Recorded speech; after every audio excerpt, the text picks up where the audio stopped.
तर गुलाल महापालिकेचा या कार्यक्रमात आज आपण मुंबई महापालिकेचा आढावा घेणार आहोत।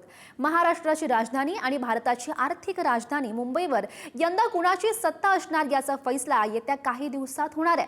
यंदा मुंबईवर सत्ता कोणाची, मुंबईकरांचा कौल नेमका कुणाला मिळणार आणि यासाठी सगळेच पक्ष मैदानामध्ये उतरलेले आहेत। 2 दशकानंतर ठाकरे बंधू सुद्धा एकत्र आले आहेत आणि त्यामुळे शिवसेना भाजप महायुतीतच पुन्हा मुंबईवर झेंडा रोवणार याचाच आढावा घेतलेला आहे आमचे प्रतिनिधी पंकज दळवी यांनी। बघूयात।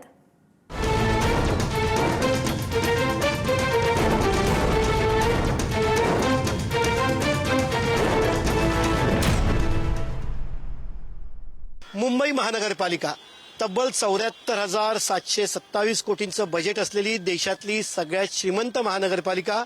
जुन्या महानगरपालिकांच्या क्रमवारीमध्ये मुंबई महानगरपालिकेचा क्रमांक 3रा लागतो। चेन्नई, कोलकाता त्याच्यानंतर मुंबई महानगरपालिका ही सगळ्यात जुनी आहे आणि सगळ्यात जुनी असून सुद्धा सगळ्यात श्रीमंत महानगरपालिका आहे। त्यामुळे महानगरपालिकेवरती, मुंबई महानगरपालिकेवरती कोणाचा झेंडा फडकवणार या बाबतीत फक्त मुंबई, महाराष्ट्र नाही तर भारतभरातल्या लोकांची उत्सुकता जी आहे ती ताणलेली आहे। उत्सुकता वाढते आहे त्याच्यामध्ये। खरं तर सगळ्याच राजकीय पक्षांनी मुंबई महानगरपालिकेवरती आपला झेंडा फडकावा याच्यासाठी कंबर कसली आहे। प्रयत्न जे आहेत ते सगळ्या राजकीय पक्षांचे सुरू आहेत। अर्थात राजकीय समीकरणं काय असतील, कोण जिंकून येणार हे निवडणुकीच्या निकालाच्या दिवशी समजेल। मुंबई महानगरपालिकेमध्ये पालिकांचा गुलाल उधळण्यासाठी सगळेच राजकीय पक्ष सज्ज आहेत। त्यासोबत महाराष्ट्र नवनिर्माण सेनेचे नेते यशवंत किल्लेदार यांची मुंबई महानगरपालिका निवडणूक ही तुमचा पक्ष कशा मुद्द्यांवरती लढणार आहे, मुद्दे काय असतील आणि कशी लढावी ही निवडणूक तुम्हाला असं वाटतं? मुळात मुंबईचं ज्या पद्धतीने ध्रुवीकरण चालू आहे तर मला तर असं वाटतं की मराठी माणसाच्या अस्तित्वाची ही लढाई आहे आणि मराठी माणसांचं अस्तित्व आणि मराठी भाषेचं अस्तित्व ह्या प्रमुख गोष्टी आहेत। त्याचबरोबर महानगरपालिकेशी निगडीत ज्या काही लोकसमस्या आहेत, विकासाच्या मुद्दे आहेत, ह्याच्यावरच निवडणूक लढवली जाईल। मुंबई महानगरपालिकेची निवडणूक ही आता ह्या टप्प्यावर वॉटर गटर मीटर याच्या पुढे गेली असं तुम्हाला वाटतं की तिकडेच या निवडणुकीची गाडी जी आहे ती अडकलेली आहे? गाडी इतके वर्ष तिथेच अडकलेली आहे, परंतु त्याला एक विकासाची जी झालर असते ना ती दिसत नाहीये। सगळा सत्ता पिपासूपणा सगळा दिसतोय की प्रत्येकाला ती मुंबई महानगरपालिकेचं जे काही गबाड आहे त्याच्यावर नजर आहे। म्हणजे जसं की ते बीजेपी वाले आता स्टेटमेंट करतात की इतके वर्ष उद्धवजींचं हे होतं, काय सरकार होतं, त्यांचं लक्ष त्या तिजोरीवरच आहे म्हणून त्यांना मुंबई महानगरपालिका हवी। माझं उलट असं म्हणणं आहे की त्यांना ते मिळतं आहे असं त्यांना म्हणायचं आहे, तर मग तुम्हाला ते हवं आहे का म्हणून तुम्हाला महानगरपालिका हवी आहे का? तर मूळ मुद्द्यावर कोणी बोलतच नाही, विकासाच्या गोष्टीवर बोलत नाही, लोकांच्या समस्येवर कोणी बोलत नाहीये।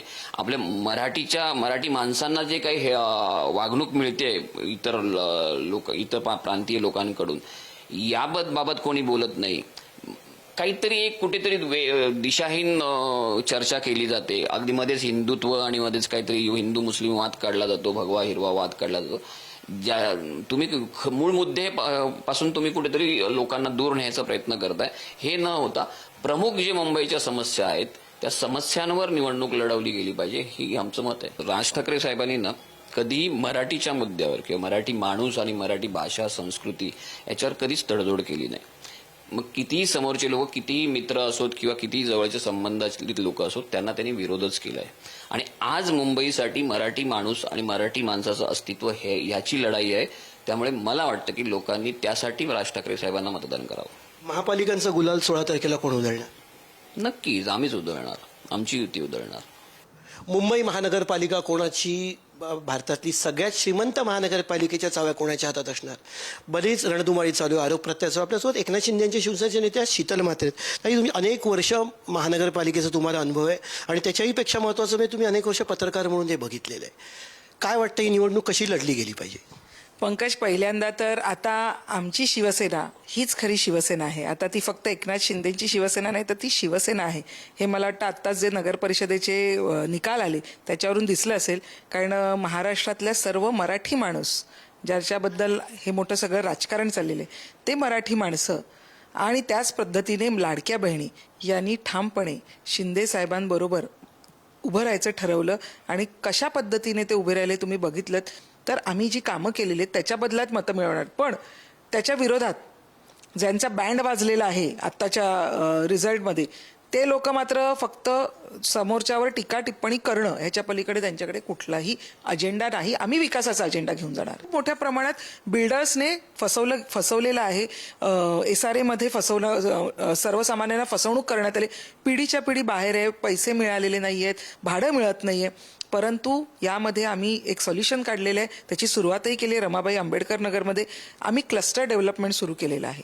आणि हे क्लस्टर डेव्हलपमेंट कुठल्याही प्रायव्हेट बिल्डरकडून न करता गव्हर्नमेंटच्या एजन्सी करतात. म्हणजे महाप्रीत असेल, MSRDC असेल, MMRDA असेल, सिडको असतील, ह्या गव्हर्नमेंटच्या एजन्सी हे क्लस्टर डेव्हलपमेंट करतात. आपल्यासोबत काँग्रेसचे नेते सचिन सावंत आहेत. आपण त्यांच्याशी मुंबई महानगरपालिका निवडणुकीविषयी बोलणार. सचिनजी, 2026ला जी महानगरपालिकेची निवडणूक होते ती पक्षासाठी वेगळी असणार आहे का? काही वेगळी आव्हानं घेऊन येणारी निवडणूक आहे का? नाही, प्रत्येक निवडणूक वेगळं आव्हान घेऊन येते, परंतु निश्चितपणे या देशामधला जो संघर्ष चाललेला आहे तो वैचारिक संघर्ष चाललेला आहे.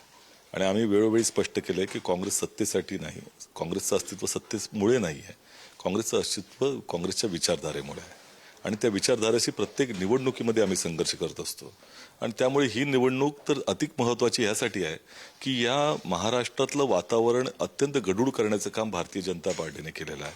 आणि विवाद, द्वेष, तिरस्कार हे राजकारण, हे महाराष्ट्राचं राजकारण कधी नव्हतं. महाराष्ट्र हा पुरोगामी विचारांचा, फुले शाहू आंबेडकरांचा विचारांचा, प्रेमाचा विचार देणारा, संतांचा विचार देशामध्ये पोहोचवणारा महाराष्ट्र. त्या वारकरी संप्रदायाचा प्रचंड मोठा प्रभाव आहे. संत ज्ञानेश्वर असतील, तुकोबा असतील, गाडगे बाबा असतील, अनेकांनी समाज प्रबोधनाची कामं केली. आणि आज कुठे नेऊन ठेवलंय महाराष्ट्र, अशा तऱ्हेची परिस्थिती आहे. मुंबईमध्ये काँग्रेसची एक ताकद जी होती ती अमराठी वोट बँक किंवा जी मराठी भाषिक नाही आहे ती एक वोट बँक मोठ्या प्रमाणात भाजपसोबत जोडली गेली मधल्या काळात. ती पुन्हा काँग्रेसकडे यावी आणि कमिटेडली काँग्रेसला मतं याच्यासाठी काही विशेष प्रयत्न तुम्ही सुरू केलेत का मुंबईमध्ये? कारण अमराठी मतांचा टक्का 20 ते 25% दरम्यान आहे. असं आहे, पहिली गोष्ट अशी की मुंबईकरांचे प्रचंड मोठे प्रश्न आहेत. सामान्य मुंबईकरांच्याकडे लक्ष नाही या सरकारचं. केवळ काही निवडक, म्हणजे ही मुंबई तर काही निवडक उद्योजकांना विकलीच जाते अशा तऱ्हेचं म्हणणं आहे. पुढच्या कालावधीमध्ये या शहराचं नाव देखील बदलण्यात काही, कारण नाव बदलण्याची ह्यांना फार आवड आहे. मुंबईचं नाव देखील बदलू शकतील अशा तऱ्हेचं चित्र आहे. आणि या परिस्थितीमध्ये मुंबई महानगरपालिकेशी जोडलेले सामान्य माणसाचे जे प्रश्न आहेत ते फुटपाथचा प्रश्न आहे, पाण्याचा प्रश्न आहे, गटाराचा प्रश्न आहे. आज महिलांना शौचालय नाही आहेत. एवढ्या वर्षांनी वॉटर गटर मीटर याच मुद्द्यांवरती निवडणूक अडकली आहे. ही नाही होत आहे. ही निवडणूक या प्रश्नावर होत नाही. ज्या वेळेला निवडणूक येते त्यावेळेला हिंदू मुसलमान केलं जातं. खान महापौर होईल अशा तऱ्हेची भीती दाखवायची, वंदे मातरमच्या नावाने विवाद तयार करायचा. ज्या पद्धतीनं आमचे जे अल्पसंख्याक समाजाचे नेते आहेत त्यांना टार्गेट करायचं, हेच चाललेलं आहे ना. त्या विवेक महाविद्यालयाचा प्रश्न येतो, बुरख्याचा प्रश्न येतो. हे जाणीवपूर्वक तयार केले जातात कारण मूलभूत जे मुद्दे आहेत त्याच्याकडनं लक्ष विचलित व्हावं. आजच्याच परिस्थितीमध्ये तुम्ही जर पाहिलं, आज पेपर घ्या, उच्च न्यायालयानं मुंबई महानगरपालिकेवरती ताशेरे जोडलेले आहेत वायू प्रदूषणाच्या संदर्भामध्ये. मुंबई महानगरपालिकेनं डम्पिंग ग्राउंडवरती तिथे वास येतोय कांजूर मार्गला, त्याच्याबद्दल ताशेरे जोडलेत. खड्ड्यांच्यासाठी त्यांना दंड थोडवलाय. ज्या वेळेला न्यायालयाला यामध्ये यावं लागतं याचा अर्थ जे चालवत आहेत ते प्रशासक पूर्णपणे फेल झालेले आहेत. मला ठाकरेंशी मनं जुळली नाहीयेत तुमची यावेळी, त्याचा काही परिणाम दिसेल? असं आहे की प्रश्न एवढाच आहे की ज्या पद्धतीनं त्यांनी जर जुलै महिन्यातच आम्हाला सांगितलं असतं, आम्हाला विचारलं असतं, आम्ही आधीच भूमिका स्पष्ट केली असती. विवाद उत्पन्न करणाऱ्या कोणत्याही पक्षाशी आम्हाला संबंध नको आहे. तो धर्माच्या नावावर असू दे, जातीच्या नावावर असू दे, प्रांताच्या नावावर असू दे, भाषेच्या नावावर असू दे. अडचण राज ठाकरे अडचण आहे. हिंसाचाराचा जो काही त्या ठिकाणी आहे त्याला पहिल्यापासून आम्ही 2006 पासूनच आम्ही त्याचा विरोध करतो आहोत. त्यांनी घेतलेल्या भूमिका वेगवेगळ्या बदलल्या असतील, प्रत्येक वेळेला त्यांच्या नवीन प्लॅटफॉर्मला इंजिन लागतं. परंतु मूलभूतरित्या जर पाहायचं झालं तर आज ज्या पद्धतीनं ते मारहाण करणं ह्याचा आम्ही विरोध करतो. काँग्रेस पक्ष हा ती शिवसेनेला माहीत नव्हतं असं नाही. दुसरीकडे त्यांनी ज्या पद्धतीच्या भूमिका मधल्या कालावधीमध्ये आपल्याला पक्षाचा झेंडा बदलल्यानंतर ते घेतल्या त्या समोर आहे, जाहीर आहेत. आम्ही कसं त्याच्या थोडक्यात उत्तर, दोन भाऊ एकत्र आल्याचा परिणाम दिसेल महापालिकेत का? फटका काँग्रेसला बसेल का? कारण दोघं एकत्र लढलेत काही दिवस. लढू द्या बघा, इथे कुठल्याही तऱ्हेचा फटका आम्हाला बसणार नाही. कारण काँग्रेस एकच पक्ष आहे जो विवाद नको विकास हवा या मुद्द्यावर आहे. 2026च्या महापालिका निवडणुकीत काय आपल्याला नवनाथ बन आहेत. नवनाथजी, चौकीदाराची भूमिका देवेंद्रजींनी पत्रकार परिषद घेऊन तेव्हा घेतली होती. 2026ला निवडणुकीला सामोरं जाताना भाजपाची मुंबईत भूमिका काय असेल? भारतीय जनता पार्टी किंवा देवेंद्रजी फडणवीस कायम आपल्या मित्रांना सांभाळण्याचं काम करतात, त्यांना सोबत घेण्याचं काम करतात. आपण बघताय विधानसभाच्या निवडणुकीला उद्धव ठाकरेंची काय अवस्था झाली. त्याच्यानंतर नगरपालिका नगरपंचायतीच्या निवडणुकीला उद्धवजी ठाकरे यांना सिंगल डिजिटमध्ये जागा मिळाल्या. मी आज तुमच्या चॅनलवर सांगतो की येणाऱ्या महापालिका निवडणुकीमध्ये 29 महापालिका आहेत. या 29 महापालिकापैकी सिंगल डिजिटवर उद्धवजी ठाकरे यांचा पक्ष असेल. आता ते आपल्या भावाला सोबत घेण्याचा प्रयत्न करतायत. आमच्या दोन्ही भावांना शुभेच्छा आहेत, परंतु हे मुंबईसाठी एकत्र आले नाहीत, तर आपल्या अस्तित्वासाठी एकत्र आलेत हे मुंबईकरांना माहिती आहे. पण पॉलिटिकल पोल्युशन खूप वाढतंय. त्या पोल्युशनला कसे तुम्ही टेकल करणार आहात? कारण राष्ट्रवादी काँग्रेसला ह्या पॉलिटिकल पोल्युशनचा जास्त फटका पडला आहे. नवाब मलिक यांच्याविषयी प्रश्नचिन्ह उपस्थित केलं गेलं, त्यांच्यामुळे आघाडी किंवा एकत्र आलं नाहीत हे सांगितलेलं. ह्या गोष्टी तुम्ही कशा टॅकल करणार? निवडणूकच्या वेळी आपण पॉलिटिकल पोल्युशनचा थांबून फक्त आणि फक्त मुंबईच्या आणि महाराष्ट्राच्या लोकांना आपण एक रिजनल पार्टी आणि एक नॅशनल पार्टी किंवा एक स्थानिक स्तरावर प्रतिनिधी असं आपण कसं त्या लोकांना बेनिफिट करणार, त्यावर आपण जास्त लक्ष घालणार तर मला वाटतं पब्लिकली आणि पॉलिटिकली वाईज दोघेच आपल्याला बेनिफिट होणार. पॉलिटिकल पोल्युशन ते काय आज आहे उद्या नाही असतात, आज याकडे पोल्युशन आहे उद्या त्याकडे पोल्युशन असतात, तर त्यावर जास्त लक्ष नाही घालून मुंबईसाठी काय आपल्याला करता येईल यावर लक्ष घालणं आणि तुम्ही भाजपा आणि शिवसेनेसोबत असं तर आणखीन जास्त ताकदीने लढता आलं असतं असं वाटतं तुम्हाला? नाही, आम्हाला काय वाटते त्या विषयी नाही. आपले पक्षाचे आपले राष्ट्रीय अध्यक्ष अजितदादा पवार, प्रदेश अध्यक्ष सुनील तटकरे साहेब आणि राष्ट्रीय कार्याध्यक्ष प्रफुल्लभाई पटेल जसं त्यांचा आदेश असणार तसं आमची तयारी आहे. उद्धव ठाकरेंच्या शिवसेनेचे प्रवक्ते हर्षल प्रधान आपल्यासोबत. हर्षलजी, तुम्ही पक्षाचे प्रवक्ते आहात, पण त्याआधी हाडाचे पत्रकार. मुंबई महानगरपालिकेकडे प्रवक्ते बाजूला ठेवा, हाडाचा पत्रकार म्हणून तुम्ही कसं बघता? मुंबई महानगरपालिकेकडे अतिशय आशादायी नजरेने एक पत्रकार म्हणून मी पाहतो. आपण या मुंबईत जन्मलो, मुंबईत वाढलो. ही मुंबई आपली आहे आणि ही मुंबई आपल्या साहेबांची आहे. आमच्या काळापासून तुमच्या काळापर्यंत किंवा त्याच्या आधीपासून जे कोणी मुंबईत जन्मले ते सगळे जन्माने शिवसैनिकच आहेत, असं माझं ठाम मत आहे. मराठी माणसाचा पाठीचा कणा जर कोणी ताठ केला असेल तर ते हिंदू हृदय सम्राट शिवसेना प्रमुख बाळासाहेब ठाकरे यांनीच केला. असं आपल्या पक्षाकडून म्हटलं. विरोधक म्हणतात की अजूनही विकास झालेला नाही, इतके वर्ष सत्ता असून वॉटर, गटर आणि मीटर याच विषयांवरती निवडणूक लढवावी लागते आणि हे सगळं शिवसेनेमुळे झाले. बघा, महापालिकेचे विषय हे वॉटर मीटर गटरच असतात, त्याच्यामध्ये काही वेगळं नाहीये. विधानसभेचे विषय जे असतात ते राज्यस्तरीय असतात, त्याच्यामध्ये आर्थिक क्षमता आणि आर्थिक वाढ, महसूल वाढ हा विषय असतो. आज काय परिस्थिती आहे, ह्यांच्या हातात सत्ता आहे. तुम्ही म्हणता की महापालिकेने विकास केला नाही. आज मुंबई महानगरपालिका एक आंतरराष्ट्रीय स्तरावरचं एक शहर जे आहे ते चालवते आहे आणि अतिशय यशस्वीपणे चालवते आहे. मुंबईमध्ये जो विकास दिसतो आहे, कोस्टल रोड असो, मुंबईचे रस्ते असो, विविध उद्यानं असो, हॉस्पिटल्स असो, रुग्णालयांमधले सगळे मराठी कर्मचारी असोत, हे सगळं कोणी केलं आहे? हे सगळं ठाकरेंच्या शिवसेनेने केलं आहे. गेली 25 वर्ष जी सत्ता शिवसेनेने राबवली त्याच्यामध्ये त्यांनी फक्त विकास केला. बरं, त्याच्यामध्ये भारतीय जनता पार्टी सोबत होतीच की. त्यावेळेला त्यांना असं वाटलं नाही का की मुंबईमध्ये विकास होत नाहीये? आता ते विरोधात आहेत म्हणून ते बोलतायत. जी परिस्थिती निर्माण झाली आहे त्याला भारतीय जनता पार्टीच जबाबदार आहे. इकडे सत्ता तिकडे सत्ता, कारभार मात्र बेपत्ता, ही भारतीय जनता पार्टीची एक आत्ताची भूमिका आहे. आम्ही आयुष्यातली म्हणजे शिवसेनेने आयुष्यातली 23 वर्ष त्यांच्याबरोबर कारभार केलेला आहे. अतिशय टॉल नेते ज्याला आपण म्हणतो, अटलजी असो, अडवाणीजी असो, प्रमोद महाजन असो, गोपीनाथजी मुंडे असो, या सगळ्यांबरोबर शिवसैनिक म्हणून आपण काम केलेलं आहे. आम्ही त्यांच्या सोबत वावरलेलो आहोत. हिंदू हृदय सम्राट शिवसेना प्रमुख बाळासाहेब ठाकरे यांना तर नेहमी प्रमोद महाजन, गोपीनाथ मुंडे हे आपल्या घरातले सदस्य वाटायचे. त्यांनी तसं प्रेम केलं. त्या बदल्यामध्ये या नवीन भारतीय जनता पार्टीच्या नेत्यांनी काय दिलं? मुंबई मराठी माणसाचा विषय अत्यंत महत्त्वाचा. आणि ह्या निवडणुकीचं एक वेळ म्हणजे अनेक वर्ष ज्याची आम्ही पत्रकार म्हणून पण जेव्हा अनेक वेळा वाट बघायचो, प्रत्येक निवडणुकीच्या आधी चर्चा व्हायची, राज ठाकरे उद्धव ठाकरे एकत्र येणार का, एकत्र. शेवटी ते घडलेलं आहे. त्यामुळे परिणाम त्याचा काय दिसणार आहे निवडणुकीवरती? एक गठ्ठा मतं दिसतील, विभाजन होत होतं ते थांबेल, काय परिणाम दिसेल? बघा, जवळपास 20 वर्षानंतर ही गोष्ट घडली आहे आणि ह्याच्यासाठी खरोखर बाळासाहेबांचं जे स्वप्न होतं की ठाकरे बंधूंनी एकत्र राहावं, त्यांच्या मनामध्ये ती भावना होती की राज ठाकरेंनी वेगळं होऊ नये. त्यावेळची राजकीय परिस्थिती, आपण सगळेच होतो, तुम्ही होतात, आम्ही होतो, सगळेच होतो, ती त्यावेळची परिस्थिती असते. मराठी माणसाला हे मनामध्ये कुठेतरी दुःख होतं. गेल्या 4 निवडणुका म्हणजे विधानसभेच्या असो, लोकसभेच्या असो, महापालिकेच्या असो, हल्ली तर हे निवडणुका होऊनच देत नाहीत, तो भाग वेगळा. पण याच्यामध्ये असं त्यांना वाटायचं की मराठी माणसांनी आपापसात भांडू नये, त्यांनी एकत्र राहावं, विशेषतः ठाकरे परिवाराने एकत्र राहावं, जे आता या निमित्ताने, या निवडणुकीच्या निमित्ताने होतंय याचा आनंद. तुम्ही मुंबई पत्रकार म्हणून पण पाहिली आणि त्या पक्षामध्ये काम करताना सुद्धा पाहिलेली आहे. तुम्ही पक्षाचे प्रवक्ते, सगळ्याच नेत्यांना हा प्रश्न जो पक्षाचे प्रवक्ते नेते आहेत हे बाजूला ठेवा. एक वैयक्तिकरित्या हर्षल प्रधान नावाची व्यक्ती, एक भारतीय मतदार, शिवसेनेला, उद्धव ठाकरेंच्या शिवसेनेला मतदान का करेल? तुम्ही का कराल मतदान? कारण शिवसेना पक्षप्रमुख उद्धव ठाकरे यांनी जेव्हा जागतिक संकट आलं तेव्हा पंकज आपले प्राण वाचवले, हे आपण विसरता कामा नये. कोविडच्या काळामध्ये मुंबई मॉडेल जगभर प्रसिद्ध झालं.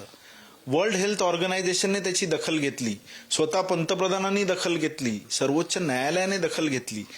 त्या एका माणसाने, म्हणजे जाहीरपणे अरेतुरे करू नये, पण उद्धव ठाकरे नावाच्या एका माणसाने मुंबईकरांचे प्राण वाचवले. जगभरासमोर एक उदाहरण दिलं की जागतिक संकट जेव्हा येतं तेव्हा कशा पद्धतीने कार्याचं नियोजन करावं, कशा पद्धतीने लोकांचे प्राण वाचवावेत. गंगेमध्ये प्रेतं वाहिली गेली हो, गुजरातमध्ये रस्त्यावर प्रेतं जाळली गेली, ते मुंबईत झालं नाही. मुंबईत तर ते कधीही होऊ शकलं असतं. आपले शिंदे फॅक्टर किती महत्वाचं ठरेल? मला त्यांच्याबद्दल खूप वाईट वाटतं, कारण असं वाटतं की एक चांगला कार्यकर्ता होते एकनाथ शिंदे, ते कुठे बेगाने शादी में अब्दुल्ला दिवाना असं त्यांची अवस्था झाली आहे. भारतीय जनता पार्टीचा विजय झाला का हे नसतात. अहो तुमचं काय आहे, तुमचं अस्तित्वच राहिलं नाही. तुम्हाला कधीही केव्हाही डिवचलं जाईल आणि फेकून दिलं जाईल. मुंबई महानगरपालिकेची निवडणूक ही कोण जिंकणार, काय राजकीय समीकरणं असतील आणि कशा पद्धतीनं इकडच्या विकासाची गणितं जी आहे ती जमणार, आपण प्रत्येकाशी बोलणार आहोत. तुम्ही काय सांगाल सर, मुंबई महानगरपालिका एका वाक्यामध्ये कुठल्या मुद्द्यांवर लढवली पाहिजे? नाही, विकासाच्या मुद्द्यावरती मुंबई महानगरपालिका लढवली पाहिजे. मुद्दा तुम्ही काय म्हणता, कुठल्या मुद्द्यावर? मुंबईची अस्मिता जी आहे, मुंबईची प्रतिष्ठा आहे, मुंबई कोणाची, ह्या मुद्द्यावर लढली. मराठीच्या मुद्द्यावरती मुंबई कोणाची, कुठल्या मुद्द्यावरती मराठी लढ? मराठीच्या मुद्द्यावर नसणार आहे. मराठीच्या मुद्द्यावर. असं तुम्ही काय सांगाल? रस्ते आणि पावसाळ्यात तुंबणारे पाणी हे खूप मोठ्या समस्या आहेत, त्या समस्या सुटल्या पाहिजे. या मुद्द्यावर तर विकासाच्या मुद्द्यावर झाली पाहिजे. तुम्ही काय सांगाल? मूलभूत जे प्रश्न आहेत त्या प्रश्नांवरती ही निवडणूक लढली पाहिजे. विकासाच्या मुद्द्यावर लढावी लागते. त्याचं कारण आहे, गेल्या अनेक वर्षापासून विकास होतोय आपण म्हणतो, पण विकास करत असताना दुसरीकडे मुंबईकरांना जे त्रास सोसावा लागतो, या त्रासाकडे कुठल्याही राजकीय पक्षाने आतापर्यंत पाहिलेलं नाही.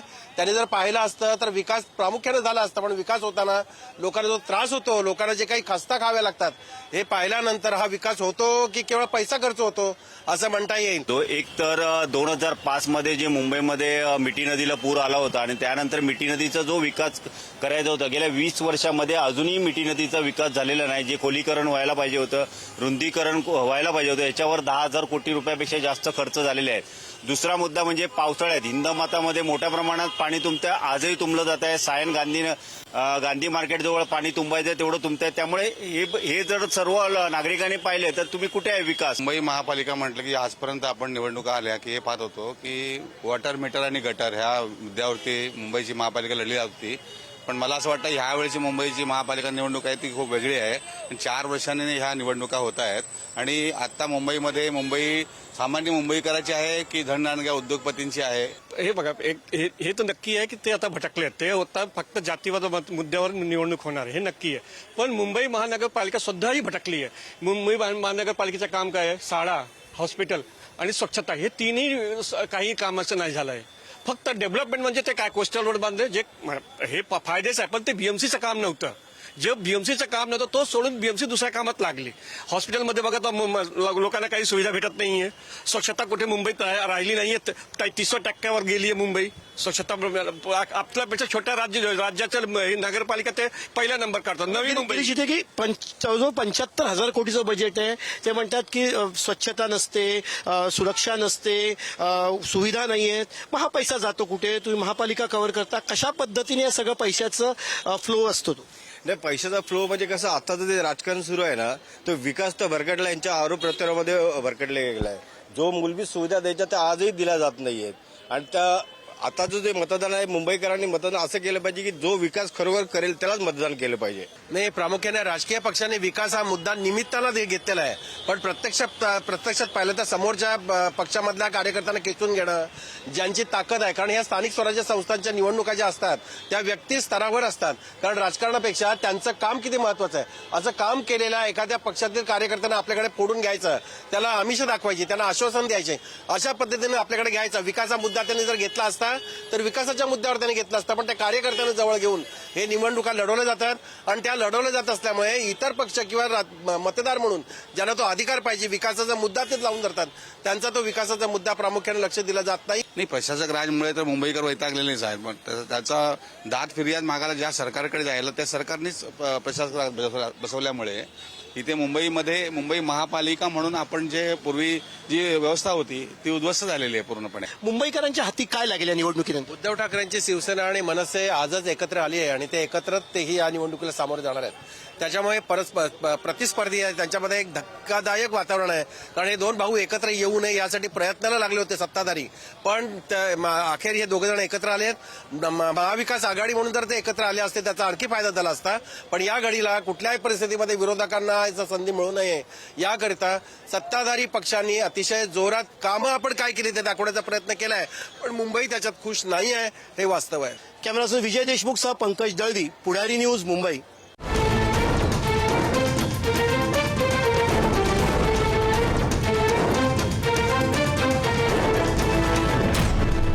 Thank you.